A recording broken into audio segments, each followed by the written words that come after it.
Hey, it's another Saturday, and here we are. Mhm. How's it going, Brad? Hey, Patrick, good. How are Yeah. you? Good, good. I'm excited about today because, I think today I kind of wanted to talk a little bit about new stringers, helping new stringers out. I have a little bit of feedback. Are you hearing my feedback? I'm not hearing any feedback. Okay. Shardlow, all right. Okay. Hearing my feedback? I'm not hearing any feedback. Now I'm hearing For some, feedback.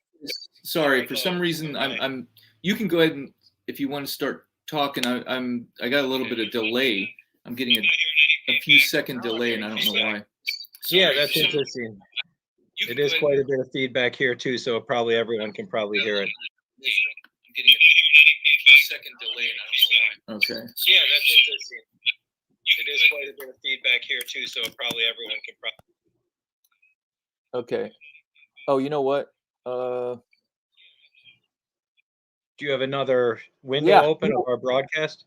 Yep. There we go. That's what it was. Okay. Technical difficulties. All right. A rookie move there. But yeah. So I wanted to kind of talk about uh, new stringers and how we can help them and maybe some questions that new stringers would have. I get a lot of questions, and I think this week I've gotten quite a lot of um, I can't do two things at one time. I'm trying to um, figure something out here. But yeah, I think it's just kind of about what's out there. What do you do, right? You get your stringing machine. You just got a stringing machine. You want to string your own rackets. You want to maybe do this part time. You want to learn how to string. So where do you start? I'm assuming that you bought a stringing machine or are in the process of. So I don't know where we want to start this off. I think this is the first time we really talked about Yeah. new stringers and all that. And I think we have lots of stuff that we could just throw out, but maybe we can do this systematically a little bit and start all the way at the onset and just kind of go, well, um, what's the first thing? Let's say you just got your stringing machine. What now? Well, I Um, mean, for me personally, if you're starting from scratch, you've done your homework, you've watched some maybe YouTube videos on different types of stringing machines, you've selected one, you decided on the machine you're going to use. So then you're watching videos on that machine specifically, or reading the manual, or reading whatever you can find on that machine. You're probably going to order some cheap string, maybe just a reel of something, it costs $1 a set or something, or $2 a set, and you're probably going to start on a few of your own rackets. At least that would be my recommendation. I wouldn't start stringing for people until you've probably done, I don't know, 10 or 15 rackets, just so you can get comfortable, because there is the, the risk of breaking a racket, damaging a racket. So you do want to be somewhat confident when you do start, stringing for other people, unless it's a family member and they assume the risk, or you string for some buddies and complimentary or whatever. I'm trying to learn. So that's kind of how I would start. Yeah, and I think the thing is when we talk about you really need to practice stringing. And that doesn't mean just, you're stringing your own racket and then you play with it for 2 months and then you string it again. I mean, it means like what you were saying, buy a reel of string, I bought just for some of my teaching, teaching other people and for some of the videos, I just bought a synthetic 16 gauge reel of 660 feet, so I can do 16 rackets Yeah. or half sets or whatever. And I think I paid $17, Yeah. um, for that reel. So, that comes out to about $1 a set, like you were saying.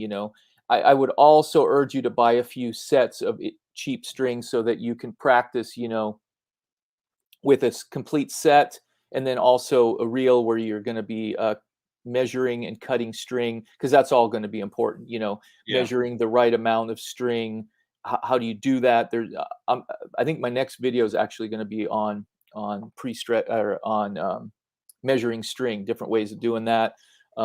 I just did one on cutting out strings because I'm doing kind of a basic series. So Okay. I'm breaking it down into very small videos about each individual thing so I can talk about it a little bit more, mounting the racket and all that kind of stuff. So, but in this case, I think you just need to practice. So, spend time maybe every day, or if you have a couple days out of the week where you can just spend maybe an hour and just work on that, because it's Yeah. probably going to take you more than an hour probably the first while, to do that.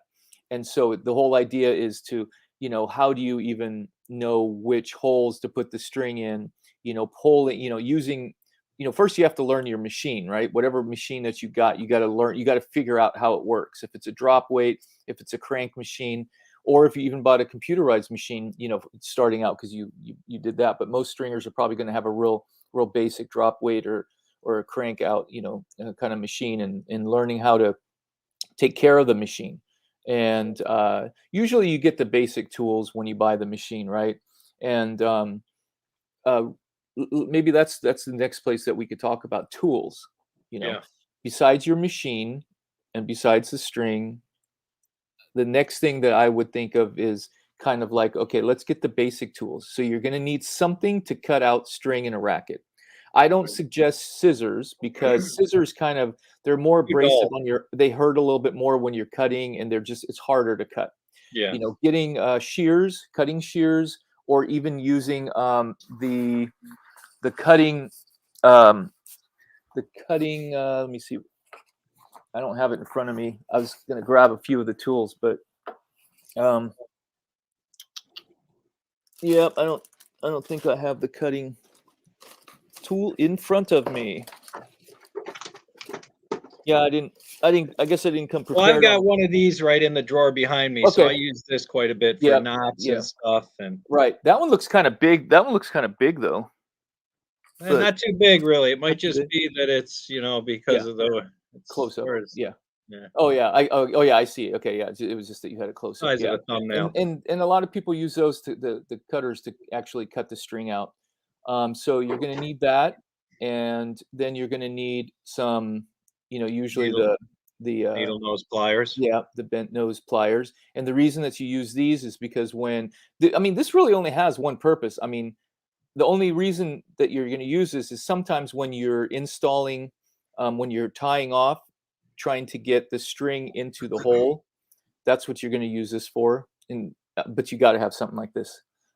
And I would recommend this over pliers like this. Yeah. Because these are so much easier when you're looking to put the string in like this. It's a lot harder to kind of do it like this, and then it moves around. So yeah, I would say tool like this, and an awl, right? An awl is important. Kind of like here's an awl. This is actually, you know what? This is a grommet grinder. So I don't have my awl in front of me, but grommet grinder, that's more advanced stuff. So you probably don't need that starting out. And then a starting clamp. I know that's not something that you're going to get in the toolkit most likely when you bought your machine, but I would urge you to get a starting clamp. You can go onto Amazon. You could go to some of the tennis sites to buy that, and I would just urge you to get a starting clamp, because that's going to help you when you generally they look like this. I have set up as my bridge, so I just always keep the tubing in there, but this is just a backup one, and yeah. So that's perfect. And so I think for tools, that's pretty much, the basics. And then of course, for cleaning your clamps, you're going to need, get some rubbing alcohol, or 90%, 85-90% pure alcohol to clean your clamps, keep those clean. Oh yeah. And also, if you have stationary clamps, cleaning the glide bars with that and everything. If you have the flying clamps, and that's different, you're probably not gonna be needing to worry about that. But right. Yeah. And as far as resources out there, there's a lot of resources for beginning stringers. Of course, there's watching YouTube videos like this, or other type, where it's actually you're going to be able to see a demonstration. Because many times if you're reading a book and you're reading like, okay, this is how you install strings, this is how you do it. Maybe that's a starting point, but that's really not going to show you exactly how to do it. And sometimes you need to have that visual. You need to actually have somebody, string it, because then it makes more sense to you. And be careful of the videos you watch. Make sure they're reputable stringers, and make sure that you're not learning incorrect how to do something, because then you find yourself wanting to string at a tournament and they say, "Wait, what are you doing? You're, cutting all these whatever it is, whatever Yeah. you might have learned incorrectly." So make sure you're learning from someone who kind of, knows what they're doing. Right. Oh yeah, we got a couple comments. First of all, PCS stringing. I got to apologize to him. At first, I told him it was going to start at 7, and initially we were going to We start were. 7. I had to move it back a couple hours, so Brad was able to move it back. I just have an obligation later, so I needed to set it up a little bit earlier. And also, PCS stringing wanted to get on a meet after the podcast the other day, last week, and I didn't have a chance to connect with him this week. So we'll have to figure out if we can set that up. And he also advises for tools. Yep, cutters, bent nose, pliers, starting clamp, and polyester ribbons, plus an awl for grommets and bumper replacement. Yeah, yeah. The awl is important because the awl, sometimes if you have to enlarge a hole because of getting in the string for whatever reason, because it's blocking, things of that nature, or you just have to make the hole a little bit bigger. Um, and uh, and like he says, if you're replacing grommets, then awl is usually the tool that you're going to help with that. Of course, what I tend to do is soften up the grommet strip with a heat gun so that it's more pliable and it goes in a lot easier. And Shardlow, yep, he's here again too. Yeah, there are some really interesting videos out there, so be careful what you're watching and learning from. Yeah, and yeah, there's a lot a lot of videos out there. Out there are Yeah, interesting not to good say the least. resources. More than 90% of the videos PCS is saying, so Yeah. many bad ones out Yeah. there. I So mean, look it's at the hard. It's hard because, for some people, they know their craft, they know what they're doing, but when it comes to making videos, that's a whole another craft, right? And that's something that I've got to learn because I just, making videos is you've got to at least be able to show what you're doing, and that's hard sometimes. well, The here's what I lighting and all did. that. Here's what I did is I strung probably 4 or 5 thousand rackets, when I was on the satellite tour, when I was just here in my home city stringing for people. I would string a ton, but I was never certified. I never studied. I just kind of figured it out. My dad helped me when I was a kid. And now, fast forward, 25 years after I started stringing, I've got 2 young kids, and I kind of want to teach my son. And I said, geez, maybe I should learn from scratch, pretend I've never strung a racket. Where can I learn? And so I found out about the United States Racket Stringers Association, got certified, got my master racket technician certification, joined the Eastern Europe or the European Racket Stringers Association, learn more from them. So depending on where you are in the world, the United States Racket Stringers Association is great if you really want to learn this craft and you're in the United States. If you're in Europe or Australia or other parts of the world, the European Racket Stringers Association has a really big footprint around the world, and they string at a lot of professional events. Yep, that's a good point. And of course the ERSA Yeah, iArt is also. another. Yep, Yep, iArt also is very yep, good. yep. Yeah, I mean, iArt is good for, maybe continuing once you're a little bit more advanced. Right. I mean, I think they have some basic resources, but yeah, I mean, I'm drawing a blank here with iArt because yeah, I mean, I'm actually a member there too. I was just kind of because I strung with him at a tournament before, so I know. Yeah, that's Tim, right? Yeah, yeah, um, Tim's at iArt, and he's got a good setup there too. It's just, I because really they used to go. do the symposiums, and the symposiums were good because they would bring in a lot of professional people from from Wilson and Prince and Head and all those, and they'd have some really good sessions, uh, pull out sessions and stuff about that stuff. Well, like the symposium we did a few months ago, we had that one stringer from Wimbledon, Paul, Yep. and that was a great presentation. And he just coincidentally got to string the 2 finalists in the ladies Australian Open final. He was assigned their rackets the entire tournament. Turns out they played each other in the finals, so he had the winning racket no matter who won. He Yeah, did that's both kind of the funny. rackets getting ready. So Paul is Speaking of tournaments, so it looks like Rafa Nadal, he has a good chance of pulling ahead of, He's in Grand it. Slams there. And I'm sure Djokovic is sitting at home going, huh, maybe I should have played this a little different. Yeah. Because now he's gonna, probably, but they're champions and they'll keep going. They're motivated, intrinsically a lot more. They don't need some of, the situations. They can go beyond their situations and fight through it and stuff. So, Yeah, well, and someone had asked Medvedev a question about, geez, how's it feel going up against someone who could potentially get their 21st Grand Slam singles title? And the comment, and this is not verbatim, was something other than the fact that, well, when I won the US Open, Nadal was probably at home watching me play the finals. And now that I'm in the Australian Open final, Djokovic is home watching me play in the final. So it's kind of like, hey, it's kind of my turn now. I'm in the spotlight. I'm the one to beat. And he is the one to beat. He's the number one seed. So we'll see. Yeah, we'll see. We had an American win the boys junior Australian Open singles title. Yep, and then there was a girl from Croatia, a 16-year-old, who won the ladies junior Australian. They were both the number one seeds. Now, just for fun, as a side note, I looked up the American who won the junior Australian Open. Bruno was his name, and I think he was born in Sao Paulo, Brazil. And I looked at his UTR, and I think it was around a 13.5 or something. I said, well, where would that put him on the number one team in the United States, which is University of Florida?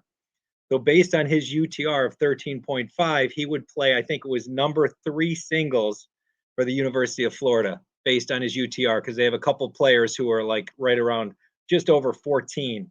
So that was kind of interesting. So let's see. Yeah, Ben Shelton. I don't know if Yeah, that's wow, you follow a lot of college tennis, well. huh? I was curious. Yeah, where would these yeah. guys fit? And Ben Shelton. I don't know if that's Brian Shelton's son, because Brian is the coach of Florida. He's a 14.42, Oh wow. and the number 2 player is a 14.29. Number 3 player is a 13.82. And the number 4 player is a Mhm. 13.47. So the kid that won the Australian Open was like a 13.52. So it would actually Wow. put him at number 4. Hmm. But it's Yes. kind of interesting to look Yeah. at that. Speaking of the college tennis, Herb Bard, right? He's been Yeah. on the show before, and I think he just did a video because some of his college, he's stringing for the college teams in his town there in Oh, Texas, and I think they're going on the road, and so he did a video on getting the rackets ready for the road or something like that, and so he's also a good resource for beginning stringers because he's a I'll have little to bit check it. more meticulous in the way that he describes procedures and how he demonstrates and so forth. And Yeah. so I think it's also a good maybe a good resource. You can go over and check out his channel because he really has some good advice, and he's a self-taught stringer. He's been doing it, and he's I'll have to look at what Jim was saying, something about the one-sided. Which cutters are those? Flush cutters? I just might not know the name, but flush cutters. Yeah, I'd have to see them. I probably know what they are, but I just by name maybe I don't know yeah. them. Because flush cutters are maybe the ones like um, I think I moved some of my tools away from my machine because I was doing something else, and then Friend of the show. Yeah, it's true. I don't know where I don't know where I put them because I had all my tools in one spot, and I moved them all, and now I can't. Now I'm talking to myself. Okay, but yeah, I mean, of course we've talked about the string straightening tool. That's probably something that you do want to get starting at the beginning stages as well, so that you will learn, proper technique and proper way of straightening string and so forth. So I would, encourage anybody to get. This is my, yeah, that was Okay.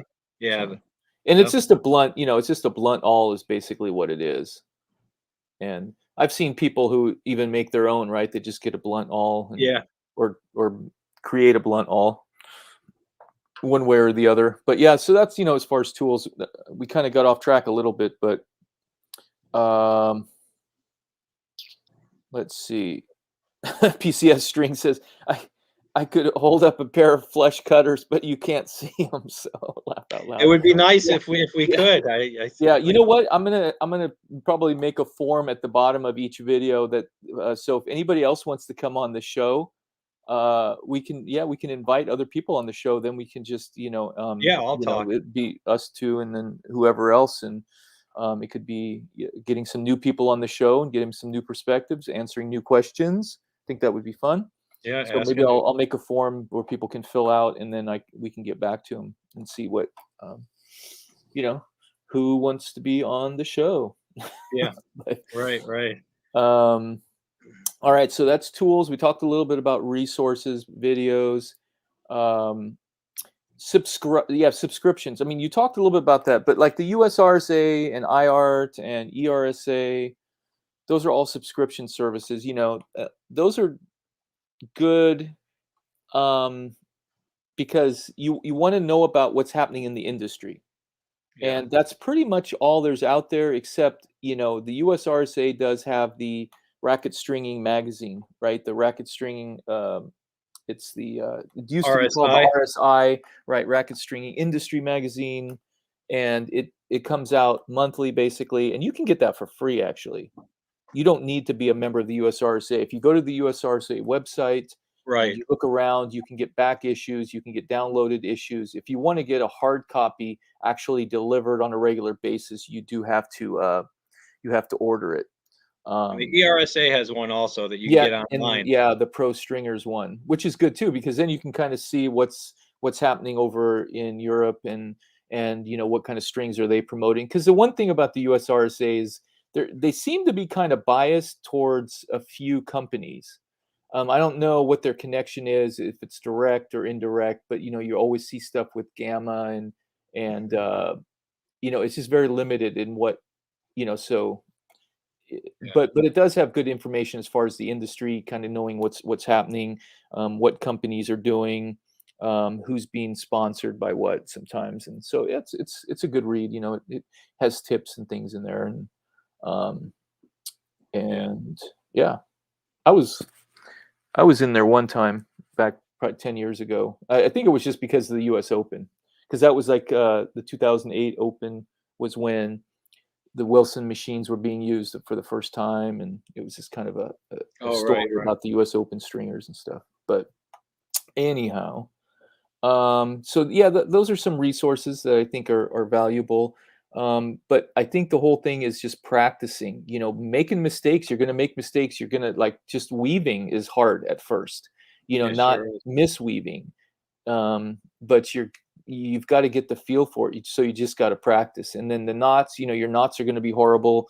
They're not going to probably keep tension that well. But and I think that's probably the area that you're going to have the most struggle with is in the pre-weaving, the crosses, and I'm sorry, not pre-weaving, weaving the crosses. I keep saying pre-weaving, weaving the crosses, and also tying off. I think those are the Yeah. two biggest things that you're going to spend most of your effort on Yeah. when you're starting out. But don't give up. Use at the remember when the red Wilson machines were being used at the U.S. Open? You know what? I did not Was that remember the the. US Open or the French Open? They had Yeah, I was tournaments thinking at the about. French He might Open. be talking about different. Oh, he's talking about the Sam machine. So that must have been right before Wilson took over the U.S. Open, because I didn't I didn't string there before that. So I mean, because at other tournaments that I strung at before that, we were using Babolat machines, Babolat Star 4 and even Star 3, because I took my Star 3 to China, but that was a small tournament. That was in the days. That was in the days when, before 9/11, right? So you could take on the airplane pretty much anything. Yeah. And so we would have our tools, this machine we would check, but then a lot of times some of the tools and other things I would take on the plane with me and stuff. And because, you have to break the machine down and so that it doesn't get damaged and all that. And Star 3s and Star 4s are really good for traveling. I mean, I They were know I that was at the they Yeah. still use, as far as I know, Nate and Ron at Priority One, I think they still use the Star 4, at least until recently. Yeah. Yeah. I know what you mean with the Green Sam machines, but oh yeah, they branded them as Wilson. But yeah, I like that French Open special Wilson Bayardo limited edition. That was a cool machine. That's a That cool orange looking one. machine. That The was. orange one, yeah, the orange one. Yeah, I wish I would have been able to pick that one up. That looks really cool. But um, yeah, and as a stringer, I would say, as a beginning stringer, I would say don't buy a computerized machine. I'm just going to say that if you're starting out, don't buy a computerized machine. Buy a basic machine so that you can just learn the basics and Yeah. not be overwhelmed with the bells and whistles. Um, Yep, PCS also says P1 still uses Star 4. So PCS, he must be a little bit involved in what's happening out there and stuff. He knows stuff. But but if you go back way back in the Star 3s and 4s, that was with, when we use, at Jay's. Anybody Yeah. remember this? Jay's stringing. I think we Sure. talked about it at a previous video and so forth. It was And interesting. I was thinking about Nadal because during one of his matches, he gave the trainer 3 rackets, right, to take out and get strong and brought back ASAP. yeah. And we've had those conversations about letting the string settle for, 10 or 15 seconds before the next pull. And I'm just thinking there's no way that's happening when Nadal's on during a match waiting for his rackets. But for Yeah, the and general player right. who's a weekend player, sure. And that's the thing is, you've got, 12 to 15 minutes to get that racket out. So you have, usually what you'll do is, if your machine, you got to get your machine ready, and meaning, get the other racket off, or they have to use another machine. And sometimes they'll have a machine just for on court as well. But it just kind of depends. And because not everybody on the stringing team will string on court rackets. So if a play, even though, like, if, let's say, if you're stringing for a player, and and one of his rackets comes in for an on court, you might not necessarily string it, because usually they'll designate a few people to string for on court, or sometimes there's just a few people that won't be stringing on court rackets, just because Yeah. there's that extra pressure. And it's a little bit more tense, because you actually have 12 to 15 minutes and you can't screw up. I mean, Right. if you mess up, it's Yeah. Yeah, I uh, would recommend a 6-point mounting also. If you're new and you're picking a yeah, machine, just get one with 6-point yeah, at mounting. least 6-point mounting, right? At least 6-point mounting. Who's going to win today, Medvedev or Nadal? Well, Nadal's been pretty solid, and I mean, they're both obviously are champions getting to this point.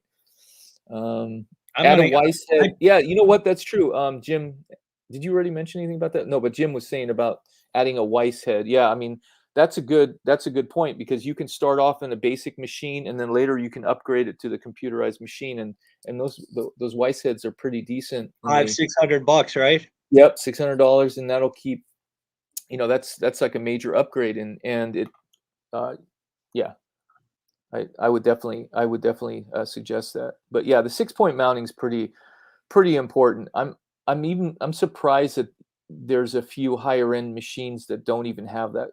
I think Prince makes a few of them, and I don't know who else does, but they'll sell computerized machines that don't have 6-point mounting, and it's like, I don't get that, because the 6-point mounting is very critical.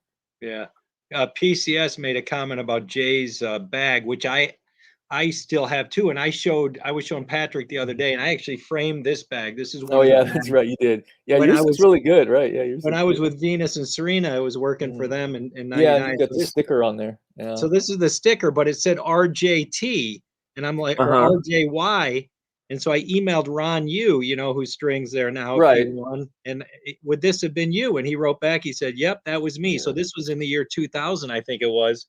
And Ron was Yeah. stringing for Jay back then. Yeah, I think a few Oh, years this was ago, '99. I think I emailed Ron a few years ago, because I found a picture of us in. Oh, actually, I have that picture. I have, because I framed a few pictures, and I have, see that picture right there? Oh, is that you and Ron there? Yeah, that's Ron looking over my Where shoulder where is there. that now? That was in Florida. Okay. At that time, it was called the Lipton. Oh yeah, I was down there for that. Yeah. Yeah, I don't know what year that was. That was probably like 90. It was Lipton, Nasdaq 100, Ericsson, Yeah, I Sony know it's Open. changed. I've Yeah. strung there at the Air when it was the Ericsson as well, I but think that's when Butch Buchholz owned it, right? Before IMG. Remember Butch Buchholz, Butch and Cliff Buchholz, the two brothers? They were oh, really? Yeah, I don't. Davis Cup for the US, I think in the 60s or 50s. Yeah, I mean, it's kind of. I don't. I just have random stuff still.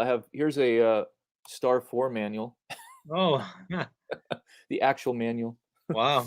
But yeah, it tells you about all the. It's kind of fun reading about the old. I mean, but that's a great machine. I was tempted one time to buy one on eBay not too long ago because but the thing's probably still on eBay because it needs a lot of work and a lot of repair, and it's getting And it's harder and harder. portable.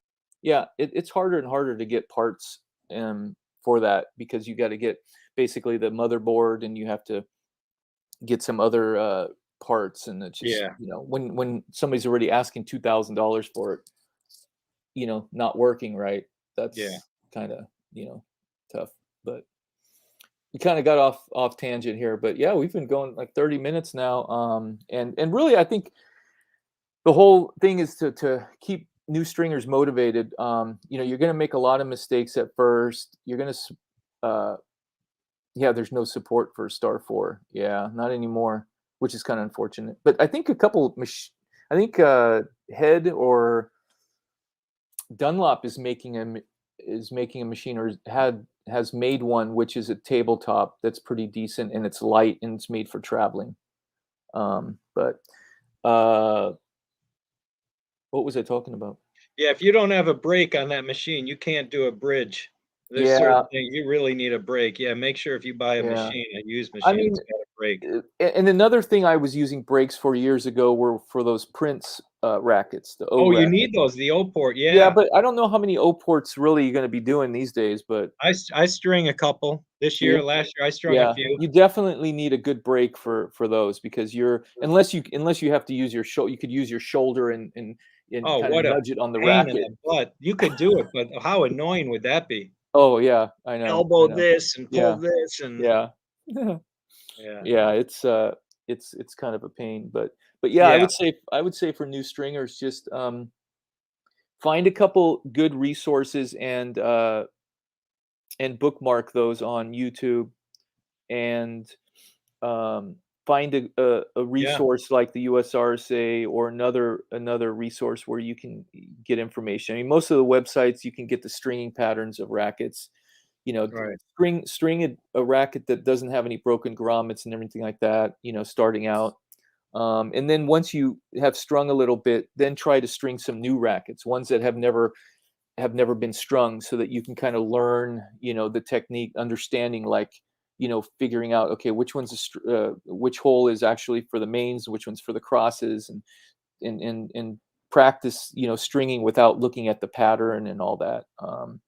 But at first, the whole thing is just feeling, uh, um, securing the strings and clamping and keeping the clamps from slipping and all that. That's kind of the biggest thing, and it's kind of fun. At first you're gonna Yeah, be frustrated, but it's I'm getting, the only let's way. see, you don't need to brake to bridge, which I guess I'd have to see how you could do it. I know you could kinda support it a little bit, but Yeah, there's always a little right. shake in there, so I do like Yeah, the brake. I mean, it just yeah. makes everything so I easier, mean, even I've with used I've used the racket itself as right, leverage, kinda and then you're trying to clamp and hold, but it easier with doesn't. Yeah, it's hard because then even the strings aren't exactly parallel when they're then you have to there can be a straighten little after the movement, fact. Yeah, you're gonna lose more tension with those things. But unless I'm yeah. missing something, I'd have to see I mean, what he's it helps too with the little tool, the little O-port tool that you would stick in there in each hole. I don't even have one of those anymore because I don't string those rackets much, but yeah, yeah. yeah. But yeah, for you don't need a brake for a bridge. That's true it's a if it's in certain holes you might. I mean, if it's a straight yeah, I mean, most of the time you're using the bridge for the last string, right? I mean, that's the point. And so generally, yeah, I don't think I use the brake for the bridge. I used it. I guess the only reason I would use the bridge most of the time is for those O rackets. Yeah. Yeah. But yeah, I think a starting clamp is important because when you're first starting out, you're probably going to short yourself a little bit, and you're going to need a bridge for securing those last strings. I don't know how many times that has helped me. I remember when I first started stringing, I would patch strings like I'd come up short, like really short, and so I'd be like, okay, so what do I do now? All right, well, I'll cut it. I'll change the pattern. I'll change the pattern a little bit to make it work, or just I random s- stuff. I strung Just my daughter's racket today. She broke her second racket last night. I put in a really sensitive multi-filament for her. She loves watching them fray and gets excited when they break, and still takes a couple months. So Mhm. I'm thinking of even getting a thinner string for her. She gets Oh, excited about it. But when oh, I that's cool. strung it tonight, I didn't measure it perfect, so I was almost going to get my bridge, but I had probably, you know, that much that fit in the Oh tension head. gosh. And so I said, I'm going to test this out. It was my daughter's racket. I didn't care. I put it in there, kind of had to push it over with my hand just to get it to close on it because it wouldn't reach to it. So Hmm. it grabbed it and it pulled it at 44 pounds and didn't let go both sides. Oh, Probably that's probably pretty good. half a centimeter, a Because centimeter. sometimes when you're using the bridge, even you have just enough string to tie to create a knot, and then Right. you'd have to actually use the pliers to actually get the knot because you didn't have enough string to you're doing surgery trying to Yeah. get the last thing working. You Um, can barely get a single half yeah. hitch, and it's Jim was talking about racquetball rackets, and that's true too. We've been talking mostly just about tennis, but some of these tools come in more handy for racquetball or squash or whatever. So I think it is important to have all those tools starting out yeah. because you just never know when you're going to need something. Because if you have a racket on and you don't have the tool, then I mean, what are you going to do, right? So you're kind of stuck. So what's getting bigger too is this is another topic. I won't talk about it. I was going to talk about pickleball, but that's yeah. Okay, so yeah, got a little bit off topic there, but yeah, I'm just reading some of the comments. So yeah, we got some good comments, good feedback today. So really, I don't know. Do you have any I guess last words for beginning stringers? Because we can kind of Well, come to a be conclusion here be on that. organized. I would start Yep. I use an Excel spreadsheet, keep track of all my clients. And I've, in the last year and a half to almost 2 years, I'm almost around just under 800 rackets. And, with a nice Excel spreadsheet, I have maybe 75, 80 clients. I can just click on one name and it pulls up only their rackets that I've Mhm, strung, or I can select by string and mhm, just, see whichever string, who's using this string or racket. So I would be very, very organized um, with your equipment, with your string. Make sure you learn how to clean your machine, like we talked about the alcohol. Um, so that's a big thing for me. And then, another thing you might want to do is invest in some stencils. I have all the stencils mhm. for all the rackets. Well, especially if you want to start stringing for people, it's a nice service to offer. I've got all probably 10 different racket companies here, from Solinco to Yannick to Technofiber to Vocal, Wilson, Prince, Head. So just and then get the inks, and I always store the inks. I don't know if you do this. I store the inks upside down, Yeah, just that's a good idea. Yeah, yeah. so the felt that And doesn't and dry buy out. extra and buy extra tips as well because sometimes when those tips dry out. And yeah, Yeah, PCS or no wait, who was it? Oh, Jim was saying I use String Job and really like it reporting. Talking about String Job too, I have a String Job. right. And Yeah. that's a paid service, Yeah, right? So that's a paid. It's actually free if you have up to 25 clients, I think it is, or 50 or something like that. I'm actually going to do a video on that sometime. That's why I have the shirts because he actually sent the guy that started String Job, he sent me a bunch of shirts and stuff that I can give a few away. I was going to have a giveaway sometime. Nice. Yeah, I was going to do a video on String Job because I've used it in the past, and yeah, you can set up a free account, and I think you can get up to 50 or 25 clients, and basically keeps it all inventory, keeps it all organized, and then you can send emails directly through there. It's just really efficient for a part-time stringing kind of thing. Yeah. The only thing is, of course, later on, if you if you get a subscription and you pay more and get more on there, you're gonna have to keep that going. That's a monthly fee, right? So And I think he was one of the presenters at the symposium we went to, right? I don't think so. No, that was String somebody else. That was another company. That was That was another another company. company. Yeah, All right, so because there are several other companies, and yeah. there's one company that actually is more for if you're organizing tournaments and you are Okay. stringing at tournaments, and he has software to help you at tournaments and setting all that up, because that's a little bit more in depth, because you have to manage a little bit more than you do if you just do your own. But I don't stencil too many rackets. I do like this racket I strung, today. It's sponsored by Head, so I put a Head stencil on, right? Yeah. But I will ask clients just as something added. Would you like a complimentary stencil? Most say no, thanks, but enough of them say Yeah. yes. They like walking on the court. It feels good to them a little bit that they've got Right. nice And I guess a quick tip on stringing with stencils is make sure that you string this, yes. put the stencil on the right way. And what you do basically is just look at the butt cap Yeah, and follow match it that with the pattern. butt cap. Yeah, That's what I match it do. up I with the butt always cap. do the butt Yeah. cap and make sure the stencil faces the same way. Yeah. So that's just the last tip on that. Yeah. Yeah, I would just the only other thing I would say is just don't overthink it. Just get in there, get a practice reel, get your racket on the machine, and just start messing around with it. You're gonna mess up. That's no big deal. Just practice. Yeah, the labels are great too. So the Dymo label is awesome. I have a Dymo Yep. label. I felt the 1/2 inch by 2 inch or 1 3/4 inch was too thin, too small. So I went with the 3/4 inch by 2 inch, Hmm. and then I just shave a bit of it off. So it gives me a big enough print where you can actually read it.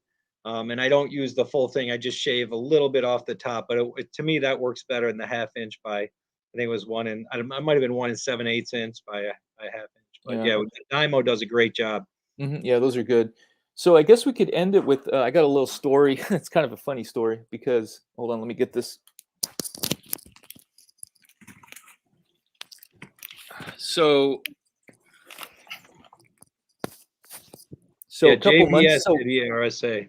Oh yeah. So a couple months ago, I ordered a pair of tennis shoes, right, from Tennis Warehouse. Because you can't really find much here where I'm at, so I have to kind of go off, living on an island.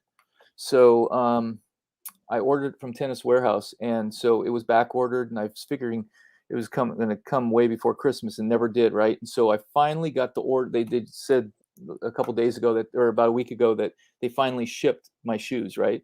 So I was kind of excited. I was like, all right, I'm finally going to get these shoes, because I was going to cancel my order because it just took way too long on this back Yeah. ordered item, right? And so I get a box on my door, right? And it looks like this. Not And like shoes. I'm like going, how'd they fit shoes in there? That's not shoes. That's a racket. And so I opened it up, and sure enough, I got a Arrow 112 Babolat racket, right? And so then I look at the label. It was supposed to go to a guy on another island. And so I'm like, okay, so he's probably got my shoes. And so sure, I checked the confirmation, and it shows that my shoes were delivered on the Big Island somewhere, right? So then, of course, I called Tennis Warehouse, and they're sorry, but then they're like, first he thought that he could get the postal service to pick up our packages and redeliver them, but they can't do that. The postal service won't do that for him, and so now I have to call them back, and then they're going to have to issue me a refund. I guess they'll probably issue me a sticker so I can send this thing back. But it's just kind of a pain. Yeah. So I've never had I didn't that happen. it's like, yeah, I'm just like, It's kind of random, huh? So, but Yeah, that anyways, sure is. so it's one of these. I mean, it's not like something that critical. I mean, I needed my shoes, but I can live without them. But it's just kind of inconvenience. So as long as it doesn't cost me anything, I'm fine, I guess. Yeah. But yeah, we'll just end it on that. It's been a fun Saturday here, and I think there's just too much to talk about in one video for helping new stringers, but we just wanted to kind of start dialoguing about that a little bit, and about helping the beginning stringer, and it's just confidence, and just know that there's a lot of people just starting out and doing the same thing, and trying to looking at your machine going like, okay, what do I do now? You're So right. just Yeah. read the manual, watch some videos, and just practice. Practice every week, stringing a Yeah. few rackets, just restring your same racket over and over again. String it That's and why cut you're it only out. paying. Sometimes you have to pay. Get a couple reels of string, but Well, like you said, that's it's going to you pay can get a off. real string for 20 bucks. It's just Yep, your time, really. yep. It's just your time. So it's So always that learning curve. You gotta go through that learning curve. So yeah. Yeah, and all even right. on Facebook, there's some good groups and stuff, you know? Yep.